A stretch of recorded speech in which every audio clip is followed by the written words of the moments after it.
لیکن اللہ رب العالمین فرماتا ہے انما یامر مساجد اللہ، کہ اللہ کے گھروں کو آباد کرنے والے،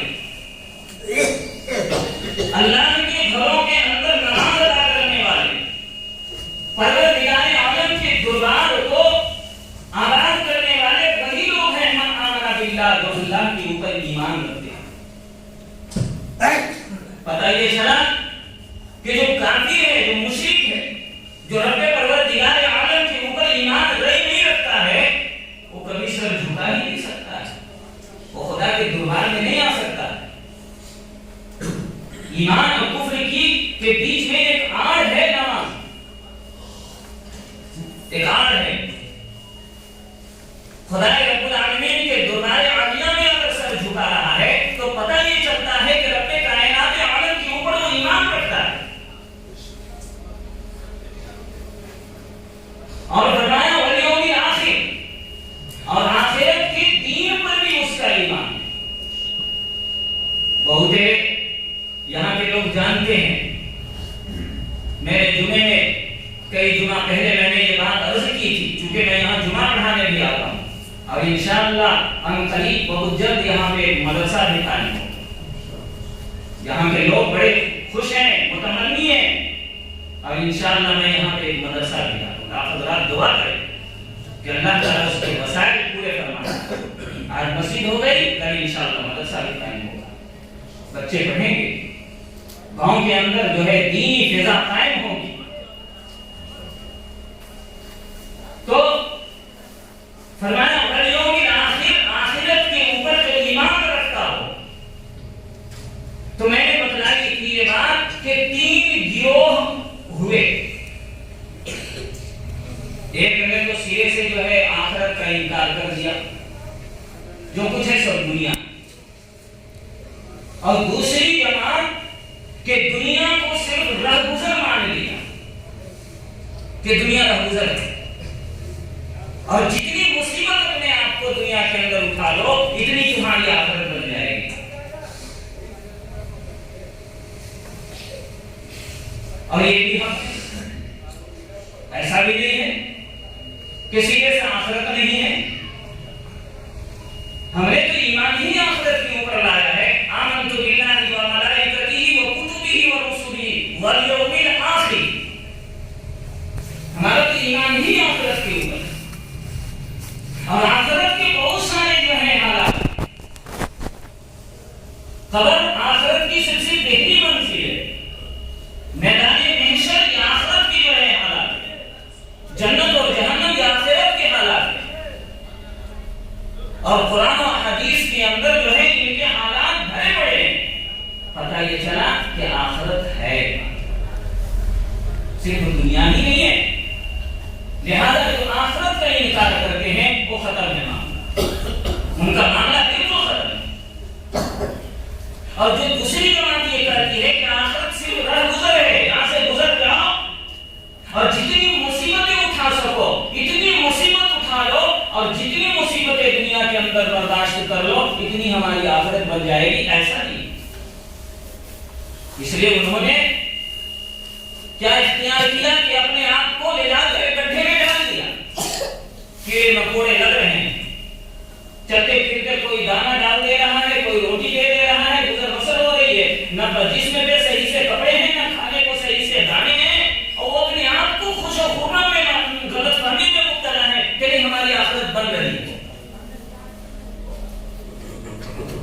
اس لیے یہ ان کا بھی معاملہ ختم۔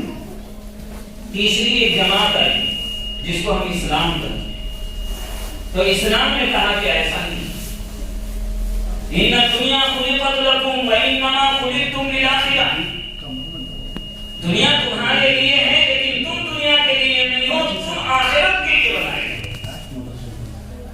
چاند و سورج، زمین و آسمان، جنگلات، پہاڑ، دریا، تالاب، نہر، سڑکیں، تمام چیزوں سے تمہیں فائدہ حاصل کرنا ہے، یہ تمہارے لیے چیزیں بنائی گئی ہیں، لیکن تم آخرت کے لیے بنائے گئے۔ یہاں کی زندگی گزارنے کے اسباب تمہیں دیے گئے، یہاں کی زندگی گزارنے کی ضروریات تمہیں میسر کی گئی، تمہیں پیدا کیا گیا تو تمہارے ساتھ یہ تمہاری تمام ضروریات اور اسباب مہیا کیا گیا،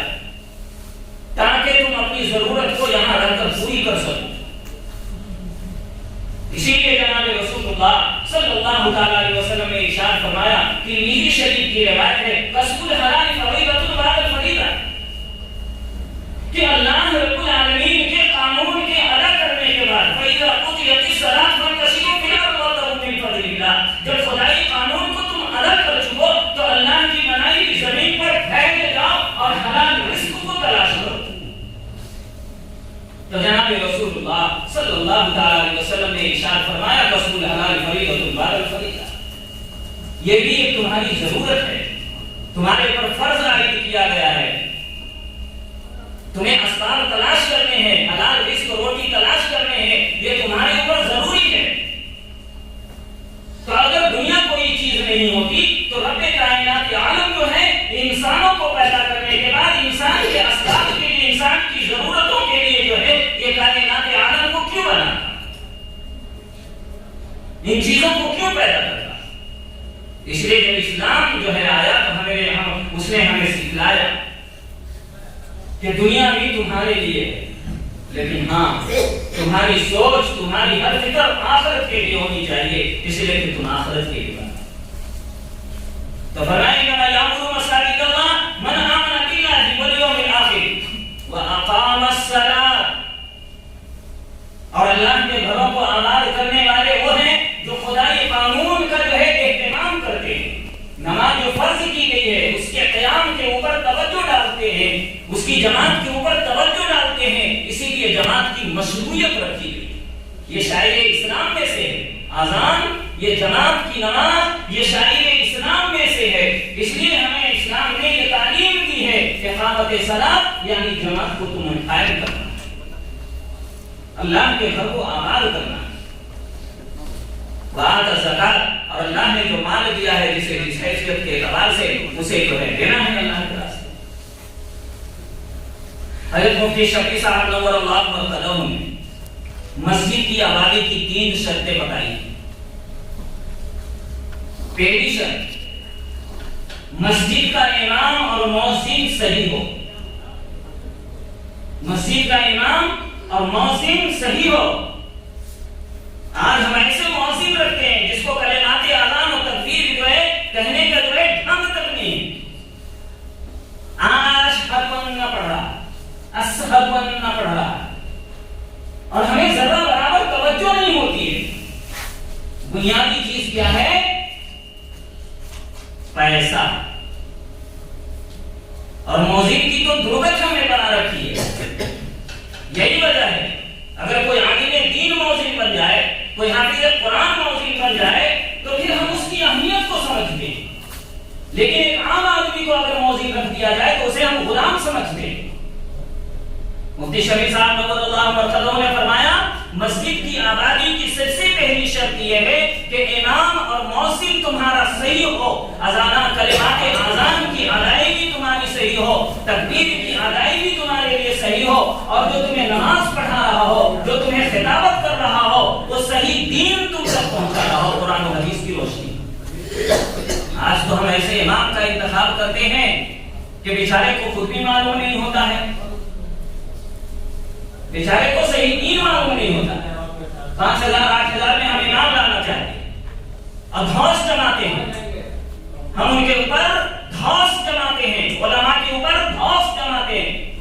فلانے کے پیچھے نماز نہیں تو فلانے کے پیچھے نماز مکروہ تحریمی ہے، تو فلانے کے پیچھے ایسا ہے تو ڈھیکانے کے پیچھے ایسا ہے۔ استنجا کرنے کا شعور تک نہیں، کھانا کھانے کی جو ہے تمیز نہیں ہے، پڑوسیوں اور لوگوں کے ساتھ سلوک کرنے کا ہمیں ڈھنگ تک معلوم نہیں ہے، اور ہم جو ہے علماء کے اوپر، ائمہ مساجدین کے اوپر، ائمہ مؤذنین کے اوپر جو ہے دھوس جماتے ہیں۔ اسے بچہ پڑھانے نہیں آتا، اسے نماز پڑھانے نہیں آتا، اسے تقریر کرنے نہیں آتی، بہن کا حق مار کے پہلی صف میں آتے ہیں، بھائی کا حق دبا کے پہلی صف میں آتے ہیں، پڑوسیوں کے حقوق دبا کر پہلی صف میں آتے ہیں، علماء کو گالی گلوچ کر کے ہم پہلی صف میں آتے ہیں، اور ہم سمجھتے ہیں کہ ہم پہلی صف میں نماز پڑھ کر پورا جو ہے نمازوں کا پورا ثواب ہی ہمارے کھاتے میں آ گیا۔ ہم نے کبھی سوچا کہ علماء نے کیا قربانیاں دی؟ کبھی ہم نے سوچا 5 وقت کی نماز کتنی پابندیوں سے ہماری ادا کرا رہے ہیں؟ کبھی ہم نے غور کیا؟ اگر ایک شخص کو 50,000 روپے دیا جائے اور کہا جائے ذرا ایک مہینے تم پر وقت نماز پڑھا کر دکھا دو تو خون صفا لے گا.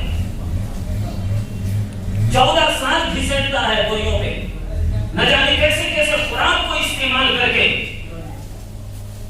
جب ماں اور بہنوں اور جو ہے اپنے گھر والوں سے جڑا ہوتا ہے مدرسے کے لیے تو آئے بھر کے روتا ہے. مدرسوں میں جب کسی قسم کے کھانے کی صحیح چیزیں نہیں ملتی ہے تو وہی بیٹھے بیٹھے آئے بھرتا ہے اور روتا ہے. اس رونے کی ایک بوند بھی اگر ہمارے جو ہے مقدر میں آ گئی تو ہمارا بیڑا پار ہو جائے گا. لیکن رب اکبر کی قسم آج ہم نے ان کی قربانیوں کو کچھ نہیں سکتے. اس لیے مفتی شفیع صاحب نور اللہ مرکزہ نے فرمایا کہ تمہارا موذن صحیح ہو، جو کلمات اذان کو صحیح ادا کرنے والا ہو، تکبیر کو صحیح ادا کرنے والا ہو، نماز کے اوقات کا اسے علم ہو، نماز کے آگے اور پیچھے کرنے کا اسے علم ہو، امام کے غیر موجودگی میں نماز پڑھانے کا اسے علم ہو. لیکن اگر اس موذن کو پڑھا دیا جائے تو ہے کرے گا کہ کہے امام ہم کو کھینچ کے آگے کر رہا ہے، کہیں اس کے اوپر جنات تو نہیں سوار ہو گیا. اور دوسری شرط حضرت مفتی شفیع صاحب رحمۃ اللہ علیہ نے فرمایا کہ مسجد کا سارا نظام مکمل. اس میں تو ہم بہت آگے ہیں، ہم مسجدوں کی جانمازوں پر غور کریں، مسجد کی لائٹ بتیوں پر غور کریں، مسجد کے مصلوں پر غور کریں، مسجد کے قالینوں پر غور کریں. مسجد میں اے سی لگی ہوئی ہے، اللہ کا کرم ہے، لگنا چاہیے، ہونا چاہیے، انتظام رہنا چاہیے. لیکن ہم جس امام کے پیچھے نماز پڑھ رہے ہیں اس کی تنخواہ بھی تو صحیح ہو. مصلی پر مصلی بچھ رہا ہے، 100,000 روپے کا لوگ مصلی بچھا رہے ہیں. ایک مصلی سے کام نہیں چل رہا ہے، 10 مصلی بچھے ہوئے. اگر وہ 2 مصلی کی رقم امام کی تنخواہ میں اگر ہم بڑھا دیں تو ہمارا کیا بگڑ جاتا ہے. جو ہمیں دین کی تعلیم دے رہا، قرآن کی تعلیم دے رہا، ہماری نمازوں کا پورا ذمہ اٹھائے گا. وہ چاہے جیسا بھی ہو، وہ نماز پڑھانے کے لیے مصلی پہ کھڑا ہے تو کچھ سوچ کے کھڑا ہے. وہ پوری نمازیوں کی نماز کی ذمہ داری لیے ہوئے بیٹھا ہے. اگر خدا نخواستہ اس کی نماز خراب ہو گئی تو سارا گناہ جو ہے پوری نمازیوں کی نماز کا گناہ اس کے سر پہ ہوگا. کتنی بڑی ذمہ داری ہے اس کے سر پہ. آج اللہ کا کرم ہے کہ ہماری مسجدیں تو ہیں پکی. فقہ کرام میں لکھا ہے کتابوں میں، فقہ کرام نے لکھا ہے کتابوں میں. میں نے یہاں جمعہ میں بیان بھی کر دیا ہے کہ جمعے کے دن جو 6 عمل کرتا ہے، 1 سال کے نفل روزے اور 1 سال کے جو ہے قیام کرنے کا ثواب ملے گا. ان میں سے ایک یہ بھی ہے کہ جب مسجد کے لیے نکلے جمعے کی نماز کے لیے اور جب تک نماز پڑھ کر واپس نہ ہو جائے کوئی لغو کام نہ کرے، کنکریوں سے نہ. یہ فقہ نے کتابوں میں لکھا ہے کنکری کرنا. کیوں؟ پتہ یہ چلا کہ زمانے نبوت میں مسجدیں پکی نہیں تھی، کنکریوں والی مسجدیں تھی اور اس مسجدوں کے اوپر صحابہ کرام سجدہ فرمایا کرتے تھے. اس لیے ضرورت پیش آئی کہ اس مسجد نبوی کا نقشہ کھینچا جائے. زمانے نبوت کی جو مسجدیں تھی ان مسجدوں کے نقوش کھینچے جائیں لوگوں کے ساتھ. آج ہماری مسجدوں کے حال تو دیکھیے، لیکن ائمہ مساجدین کا حال. اور تیسری شرط تو میں نے کہا کہ اس معاملے میں تو ہم بہت آگے. بہرحال مسجدوں میں سارا انتظام ہے، اللہ کا کرم ہے، خوشی منانی چاہیے، ہونا بھی چاہیے. تیسری شرط فرمایا کہ مصلیان بھی مسجدوں میں آئیں. اس میں تو ہم 0/0 ہیں. کوئی نماز پڑھنے آتا ہی نہیں، کوئی اذان دینے آتا ہی نہیں، کوئی تکبیر کہنے آتا ہی نہیں. آج ہماری قوم و ملت میں جو سب سے غیر حاضری نمازوں کا ہے وہ جو ہے فجر کی نمازوں میں ہے، جبکہ جناب رسول اللہ صلی اللہ علیہ وسلم